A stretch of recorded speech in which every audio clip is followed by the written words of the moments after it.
అందరికీ నమస్కారం. నా పేరు రమ. వెల్కమ్ టు కథా సుధా బై రమ. నీతో చుంబనమే 41వ భాగం.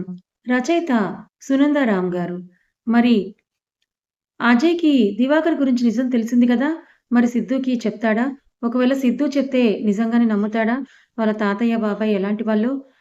లేదా మధు, అజయ్‌ల మీద కోపాన్ని పెంచుకుంటాడా? ఈరోజు ఎపిసోడ్‌లో ఏం జరగబోతుందో చూద్దాం. ఆ! నీ మనవడు చంపుతుంటే చేతులు కట్టుకొని కూర్చుంటాను మరి.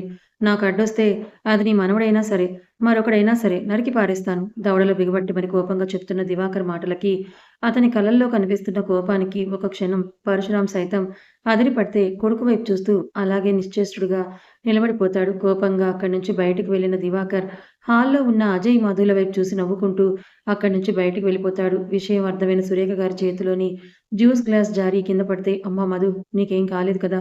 ఆ దుర్మార్గుడు నిన్నేమైనా చేయబోయాడా?" అని కోడలు ఒళ్ళంతా తడుముతూ, ఏడుస్తూ అడుగుతారు. లేదత్తయ్య. సమయానికి అజయ్ అన్నయ్య వచ్చి నా బిడ్డని కాపాడాడు. లేదంటే అని ఇంకేం మాట్లాడలేక ఆవిడని పట్టుకొని ఏడ్చేస్తుంది మధు. మధుని పట్టుకొని తను కూడా ఏడ్చిన సురేఖ గారు చివరికి ఏదో నిర్ణయానికొచ్చినట్టు కళ్ళు తుడుచుకొని కోడలి కన్నీళ్లు తుడుస్తూ, "అమ్మా మధు! ఇక నుంచి ఇవన్నీ ఆపేసే తల్లి" అంటారు బాధగా. "అత్తయ్య మీరేనా ఇలా మాట్లాడుతోంది? ఇన్ని రోజులు నాకు తోడుగా ఉండి ధైర్యం చెప్పిన మీరు ఇవాళేదో జరిగిందని నన్ను ఆగిపోమ్మని చెప్తున్నారా? లేదత్తయ్య. నేను మీకు మాటిస్తున్నాను. ఇక నుంచి జాగ్రత్తగా ఉంటాను. మీ మనవడిని జాగ్రత్తగా మీ చేతిలో పెట్టే బాధ్యత నాది. మీరంటూ ఉంటారు కదా! నాకు పుట్టబోయేది చనిపోయిన మీ నాన్నగారు కానీ, మా నాన్న కానీ అని. పుట్టేది ఇద్దరిలో ఎవరైనా కానీ, వారిని జాగ్రత్తగా మీ చేతిలో పెట్టే పూచీ నాది. మీ కోడలుగా కాదు, మధువుగా నేను మీకు మాటిస్తున్నాను. అన్ని అన్యాయాలు చేసిన ఆ దుర్యోధనరావుని వదిలిపెట్టను. వాడి నాన్నని కూడా. ఇద్దరి గురించి బయట ప్రపంచానికి తెలిసేలా చేస్తాను. ముఖ్యంగా సిద్ధూ గారికి అని చెప్తున్న మధు జుట్టు పట్టుకొని పైకి లేపి చెంపపై కొడతాడు పరశురాం. మావయ్య ఏం చేస్తున్నారు మీరు? మధుని వదలండి. కడుపుతో ఉన్న పిల్ల మీద చెయ్యి చేసుకుంటారా? కోపంగా అడుగుతున్న మధు తన వైపుకి లాక్కుంటారు. ఇది కడుపుతో ఉంది కాబట్టి ఇంకా బ్రతికుంది. లేదంటే నా కొడుకు చేతిలో ఎప్పుడు చచ్చిపోయేదని మధు వైపు కోపంగా చూస్తూ చెప్పిన పరశురాం మర్యాదగా చెప్తున్నాను. ఫైల్‌లో సంతకం పెట్టు. లేదంటే వాడు నిన్ను చంపకుండా ఆపడం నా వల్ల కూడా కాదు అని చెప్పేసి అక్కడి నుంచి వెళ్ళిపోతాడు. పరశురాం బయటికి వెళ్ళడంతో ఊపిరి పీల్చుకున్న సురేఖ గారికి అజయ్ అప్పుడే అక్కడికొస్తూ కనిపిస్తాడు. కందిపోయిన మధు బుగ్గను చూసి, "అమ్మా మధు ఏమైందిరా?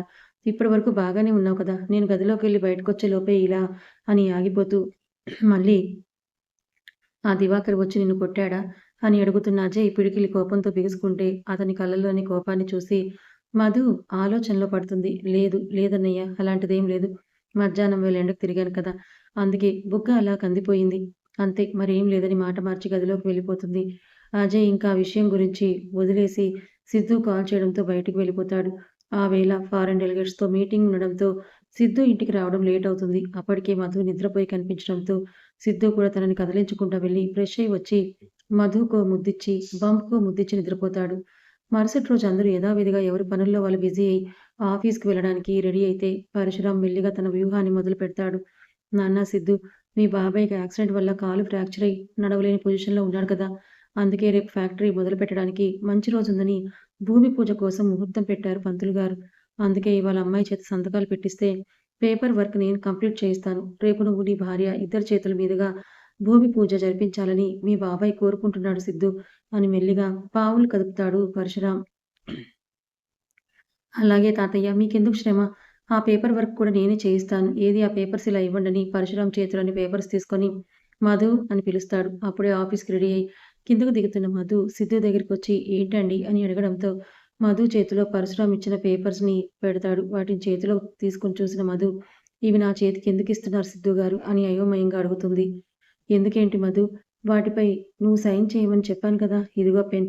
నువ్వు వీటి మీద సైన్ చేస్తుండు. ఈలోపు నేను పైకెళ్ళి ల్యాప్‌టాప్ బ్యాగ్ తీసుకొచ్చుకుంటానని వెళ్ళబోయిన సిద్ధు, మధు మాటకి ఆగిపోతాడు.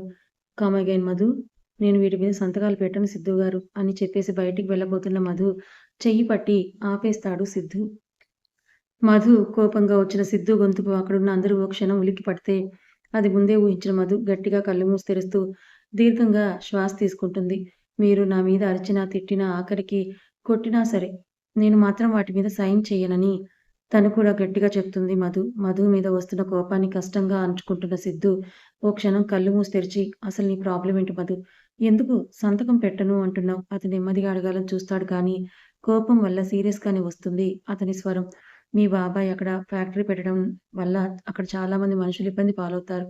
ఆఖరికి చిన్న పిల్లలతో సహా ఆ ఫ్యాక్టరీ నుంచి పొగ వల్ల, కెమికల్స్ వల్ల వారి ప్రాణానికే ప్రమాదం కలగొచ్చు. అమ్మా మధు, నువ్వు తప్పుగా అనుకుంటున్నావు తల్లి. మేమక్కడ ఉన్న పేదవారికి జీవన భృతి కల్పిస్తూ, ఆకలితో పస్తులుంటున్న వారి కడుపు నింపడం కోసమే మీ చిన్న మావయ్య ఏరికోరి ఆ ఊరిని ఎంచుకొని ఫ్యాక్టరీ పెట్టాలని అనుకుంటున్నాడమ్మా. కావాలంటే నువ్వే చూడు అంటూ అక్కడ కొంతమంది మనుషుల్ని కొట్టి బెదిరించి చెప్పించిన వీడియోను ప్లే చేసి చూపిస్తూ మధు వైపు చూసి కన్నింగా నవ్వుతాడు పరశురాం. అతని నవ్వులోని విషయం అర్థమైన మధు, ఇది అబద్ధం సిద్ధు గారు అంటుంది పరశురాం వైపు చూస్తూ. అంటే ఏంటమ్మా నువ్వనేది? మేమే వాళ్ళని కొట్టి బెదిరించి అలా చెప్పించి ఉంటామంటావా? నటిస్తూ బాధగా ముఖాన్ని పెట్టి అంటాడు. అవును, మీరు అదే చేసుంటారు అనే మధు మాట పూర్తవ్వక ముందే సిద్ధు కొట్టిన దెబ్బకి మధు కళ్ళు వర్షిస్తే, సిద్ధు నువ్వేం చేస్తున్నావురా అంటూ కొడుకుని దూరం జరిపి కోడల్ని దగ్గరికి తీసుకుంటారు మనోహర్ గారు. అయ్యో సిద్ధు, ఏం చేస్తున్నావు నాన్న? కడుపుతో ఉన్న పిల్లని చేయి చేసుకుంటావా? ఏదో చిన్న పిల్ల తెలియక అలా అనుంటుంది. మనమే సర్దుకుపోవాలంటూనే, రే దివాకర్, నువ్వు ఫ్యాక్టరీ పనులు ఆపేసి మన ఊరు వెళ్ళి పొలం పనులు చూసుకుంటూ మనకున్న రైస్ మిల్లుని రీఓపెన్ చెయ్యి అంటాడు ఎవరూ చూడకుండా కొడుక్కి కన్ను కొడుతూ. ఏంటి నాన్న మీరనేది? ఆ ఫ్యాక్టరీ సరిగ్గా నడవట్లేదనే కదా మీరిక్కడికొచ్చి బిజినెస్ స్టార్ట్ చేసింది. అయినా నన్ను ఇంట్లో నుంచి వెళ్ళిపోమని డైరెక్ట్‌గా చెప్తే నేనే మీ అందరికీ దూరంగా ఇంట్లో నుంచి వెళ్ళిపోతాను కదా! మీరు మీకెంతో ఇష్టమైన మీ పెద్ద కొడుకుతోనే ఉండి, మీ ముద్దుల మనవడికి ఆస్తి మొత్తాన్ని రాసివ్వండి. నేను వెళ్లి అడుక్కు తింటానని కోపంగా చెప్పి బయటకు నడవబోతాడు. దివాకర్ చెయ్యి పట్టి ఆపుతూ, లేదు నాన్న, నాకు మీరిద్దరు ఇష్టమే కదా! ఆ బిజినెస్‌నే చేయాలన్న నీ ఉద్దేశం మార్చుకొని ఎప్పటిలాగా మన ఆఫీస్ చూసుకో నాన్న అని నచ్చచెప్తున్నట్టు నాటకం ఆడుతూనే, ఒకవేళ నీకు అదే బిజినెస్ చేయాలని ఉంటే నా తల తాకట్టు పెట్టైనా డబ్బు తీసుకొచ్చిస్తాను. కానీ ఇల్లు విడిచి వెళ్ళకురా, ఈ తండ్రి తట్టుకోలేడని ముసలి కన్నీరు కారుస్తాడు పరశురాం. తాతయ్య, ప్లీజ్ మీరలా అనకండి. మేమందరం ఉన్నాం కదా! బాబాయికి నేను కూడా కొడుకునే కదా! నేనే ఏదో ఒకటి చేస్తానంటున్న సిద్ధుతో, ఏంటి బావ నువ్వు చేసేది? వద్దంటున్నా వినకుండా ఓ అనాకారి దాన్ని పెళ్లి చేసుకున్నావు. అంతటితో ఆగకుండా దానికి బిజినెస్ బాధ్యతలు అప్పజెప్పి అందలం ఎక్కించావు. అదేమో ఇప్పుడు ఆస్తి అంతటికి అదే వారసురాలని ఫీలవుతూ చిన్న మామయ్య బిజినెస్‌కి డబ్బివ్వడానికి ఒప్పుకోనని మొండికేస్తోంది. అవును కన్నయ్య, చూస్తుంటే ప్రియా చెప్పిన మాటల్లో కూడా నిజం లేకపోలేదని, త్రిపుర కొడుకు బాధపడుతున్నాడని తల్లి ప్రేమతో అడ్డొస్తే, లేదు సిద్ధు గారు, నా ఉద్దేశ్యం అది కాదు. మామయ్య అని ఇద్దరి వైపు చూసి మాట్లాడబోతున్న మధు మాటలకి అడ్డుపడుతూ, మధు, చివరిసారిగా మర్యాదగా అడుగుతున్నాను. నువ్వు ఫైల్ మీద సంతకం పెడతావా లేదా? గర్జిస్తుంది సిద్ధు స్వరం. అతని గొంతు కదిలిపడి ఏడుస్తూ సమాధానం చెప్పలేక అలాగే మౌనంగా ఉండిపోతుంది మధు. అమ్మ మధు, సంతకం పెట్టే తల్లి అని కోడలికి మరోసారి నచ్చచెప్పాలని చూస్తున్న సురేఖ గారితో, లేదత్తయ్య, ఎవరైనా చెప్పినా నేను నా మనసుకు నచ్చని పని చెయ్యను అంటుంది కన్నీరు కారుస్తూ. అంతే, అప్పటి వరకు ఉగ్గబట్టిన కోపం కట్టలు తెంచుకోవడంతో మధు చెయ్యి పట్టి దగ్గరికి లాక్కున్న సిద్ధు అడ్డొస్తున్న తల్లిని, తండ్రిని చేయి చూపించి ఆపి, సంతకం పెడతావా లేదా? ఎర్రని జీరలు నిండుకున్న కళ్ళతో కోపంగా మధు వైపే చూస్తూ అడుగుతాడు. అతని కళ్ళల్లోని కోపానికి వెన్నులో వణుకు పుడుతున్నా బెదురుతూనే, లేదు సిద్ధు గారు అంటుంది ధైర్యం నటిస్తూ. ఓకే, నీకు నేనంటే లెక్కలేదు. నా మాటంటే గౌరవం లేదు. అంతేనా? పళ్ళు బిగబట్టి కోపంగా అడుగుతున్న సిద్ధుతో, లేదు సిద్ధు గారు అని ఏడుస్తుంది మధు. నేనన్నా, నా మాటన్నా నీకు విలువ ఉన్నా, గౌరవం ఉన్నా సంతకం పెట్టు మధు. లేదంటే నువ్వు శాశ్వతంగా ఈ ఇంట్లో నుంచే కాదు, నా మనసులో నుంచి కూడా శాశ్వతంగా బయటికి వెళ్ళిపోతావంటున్న సిద్ధు మాటలకి ఉన్న చోటే బొమ్మలా నిలబడిపోతుంది మధు. సిద్ధు, ఏం మాట్లాడుతున్నావు నువ్వు అని సురేఖ గారు కొడుకు చెంపపై లాగిపెట్టి ఒక దెబ్బ వేస్తారు. సురేఖ అని త్రిపుర గారు మధ్యలో అడ్డుపడుతూ, ఇది భార్యాభర్తల విషయం, నువ్వు కలుగు చేసుకోకని ఆవిడ చెయ్యి పట్టుకొని పక్కకి లాక్కెళ్తే మనోహర్ గారు తండ్రి చూపుకు సైలెంట్‌గా లోపలికి వెళ్ళిపోతారు. సిద్ధు గారు, మీరేం మాట్లాడుతున్నారో మీకు అర్థమవుతుందా? ఓ చిన్న సంతకం కోసం ఇన్ని రోజుల మన ప్రేమని, బంధాన్ని మర్చిపోతానంటున్నారా? ఇదేనా మీరు నన్ను అర్థం చేసుకుంది? ఇంతేనా మీరు నన్ను ప్రేమించిందని బాధగా అడుగుతుంది, వస్తున్న ఏడుపుని అతి కష్టంగా ఆపుకుంటూ. నిన్ను ప్రేమించాను కాబట్టి ఇప్పటివరకు ఓర్పుగా నువ్వు చెప్పినవన్నీ విన్నాను. ఇప్పటికైనా పేపర్స్‌లో సైన్ చెయ్యి మధు. మొండిగా చేయకు.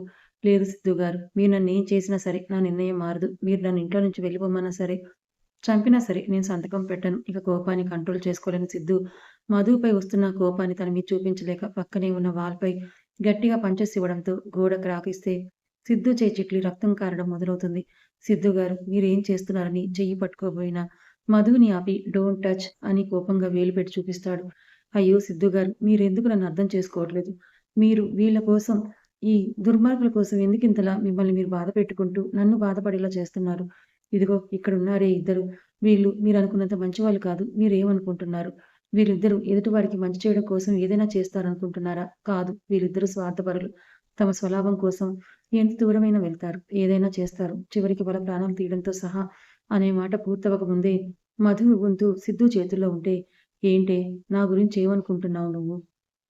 నిన్ను ప్రేమించానని, నీకోసం ఏదైనా సరే చేస్తున్నానని చెప్పి, నువ్వు చెప్పిన మాటలని నమ్మేస్తాననుకుంటున్నావా? సిద్ధు చేతిని కూడా అంతే కోపంగా విసిరికొట్టిన మధు, ముందు నేను చెప్పే మాటలు వినండి. ఆ తర్వాత మీరేం చేయమంటే అదే చేస్తాను. ఆఖరికి నన్ను చంపినా సరే, హాయిగా మీ చేతుల్లో చచ్చిపోవడానికి నేను సిద్ధమే అని దివాకర్ పరశురాం వైపు కోపంగా చూస్తుంది.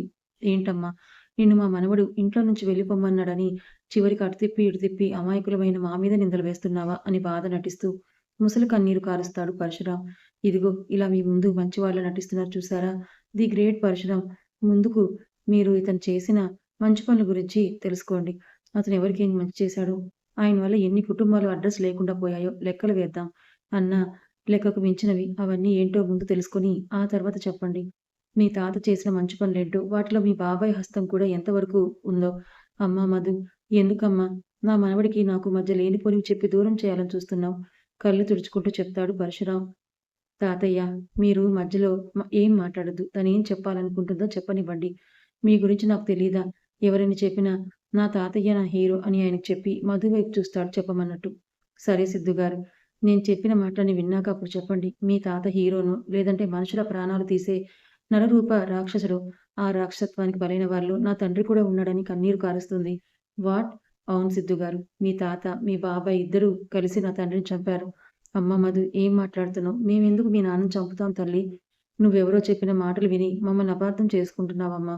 అయోమయం నటిస్తూ చెప్తున్న తాత వైపు ఓసారి చూసి మధు వైపు చూపుని మళ్ళిస్తాడు సిద్ధు. సరే, మా తాతయ్య మీ నాన్నని చంపాడనడానికి నీ దగ్గర ప్రూఫ్స్ ఏమైనా ఉన్నాయా? ఉన్నాయి సిద్ధు గారు. మా అమ్మే దానికి సాక్ష్యం అని తల్లికి ఫోన్ చేస్తుంది మధు.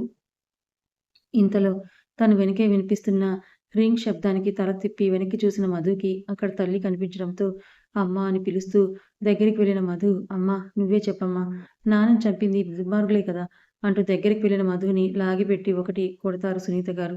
ఏయ్ చీ నోరు మీవే, దేవుళ్ళంటే ఆ పెద్దాయన పట్టుకొని మీ నాన్నని చంపాడని నిందలు వేస్తావా అని పరశురాం వైపు చూస్తారు. అమ్మా, నువ్వేం మాట్లాడుతున్నావమ్మా? నువ్వెందుకు ఇప్పుడు అబద్ధం చెప్తున్నావు? మళ్ళీ ఈ దుర్మార్గులు నేనేదైనా చెప్పి బెదిరించారా అని అయోమయంగా అడుగుతున్న మధు ఈసారి సిద్ధు కొట్టిన దెబ్బకి వెళ్ళి కింద పడేది కాస్త అజయ్ పట్టుకొని ఆపడంతో ఆగిపోతుంది. కథ ఇంకా ఉంది. మరి సిద్ధుకి వాళ్ళ గురించి నిజాలు చెప్తామని ప్రయత్నించిన మధు విఫలమే అయ్యింది కదా! పాపం మధు ఇంతగా నిజాలు చెప్తున్నా తన తల్లికి మొత్తం తెలుసు కదా! అయినా ఎందుకు ఆవిడ ఇలా అబద్ధాలాడుతోంది? అసలు సునీత గారు ఎందుకు అబద్ధం చెప్పారు? తన భర్తను చంపింది ఆ దుర్మార్గులే అని తనకు తెలుసు కదా! మరి ఇప్పుడు సిద్ధు, మధులు నిజంగానే విడిపోతారా? మధు సిద్ధుని వదిలి వెళ్ళిపోతుందా? సిద్ధు మధుని క్షమిస్తాడా? మరి వీళ్ళిద్దరూ దూరమైతే తర్వాత పరిస్థితి ఎలా ఉంటుందంటారు? అసలు సునీత గారు ఎందుకు అబద్ధం చెప్పారో మధు తెలుసుకుంటుందా? అసలు దివాకర్ పరశురాములు దుర్మార్గులని మధు చెప్పే ప్రతి మాట నిజమేనని సిద్ధార్థ్ తెలుసుకుంటాడా లేదా? తర్వాత ఏం జరగబోతుందో తెలుసుకోవాలనుకుంటే ఛానల్‌ని ఫాలో అవ్వండి. కథ నచ్చితే లైక్ చేయండి. Thank you so much for watching.